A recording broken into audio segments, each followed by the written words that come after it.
Despite the name, the document really was not so much a declaration of independence as it was a recognition of independence.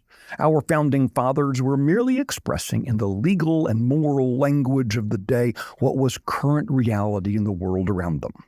The American people were no longer subjects of the king. I'm Michael Quinn Sullivan with a reflection on life and liberty.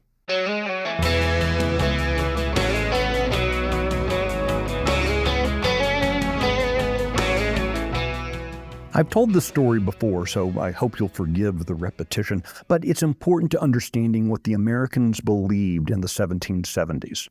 Levi Preston was a Minuteman at the Battle of Concord in 1775. Many years later, he was asked why he had fought the British. The interviewer clearly expected him to wax forth eloquently about oppressive British rule, to deride the Stamp Act and the tea tax, and sprinkle in quotes from the writings of the philosopher John Locke. Preston said none of those things. You can almost hear the exasperation in the interviewer's mind when he asked, "Well then, why did you fight?" To this day, Levi Preston's answer takes my breath away. He said, quote, "Young man, what we meant in going in for those redcoats was this. We had always governed ourselves, and we always meant to, and they meant that we shouldn't." The Americans didn't see independence as a new thing. Being free was the status quo, and Preston was intent on maintaining the freedom into which he had been born. Self-governance is what the Americans had had. It was what they expected, and it was what they were willing to kill and die to retain. They understood, as expressed in the document drafted in June 1776 and then adopted in early July of that year, that their rights came not from a king, a parliament, or any other man, but from God himself. They understood those rights to be inalienable. It was the king who had first broken faith.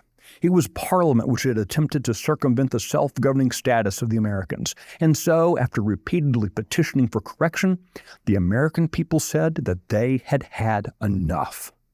This is our legacy. This is our heritage. Reading today the long train of abuses and usurpations on which our forefathers based their political separation from England, I can't help but think that they would be disgusted by us, their progeny. We've allowed, in their name and on the basis of their work, even worse things to occur than the king could have dreamt possible. The taxes are higher, the abuses more traumatic, the usurpations more severe. And yet, like Roman citizens from a millennia earlier, we tolerate it as long as we can be entertained and get freebies from government. Freebies paid for with the liberty of ourselves and our posterity. It's time for Americans to emerge from our entertainment-soaked stupor. It's time for us to declare yet again our independence from the would-be masters. We must rise up and reclaim our heritage of self-governance now. Independence Day should not be a celebration of history, but a commitment to our future. We must again make self-governance in this republic a current reality.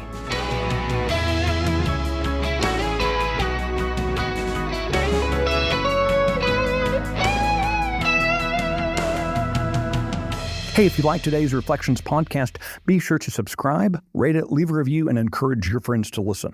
The Reflections podcast is presented by Texas Scorecard, and today's edition was produced by Nick Shepard in the 1836 studios. I'm Michael Quinn Sullivan. Thanks for listening.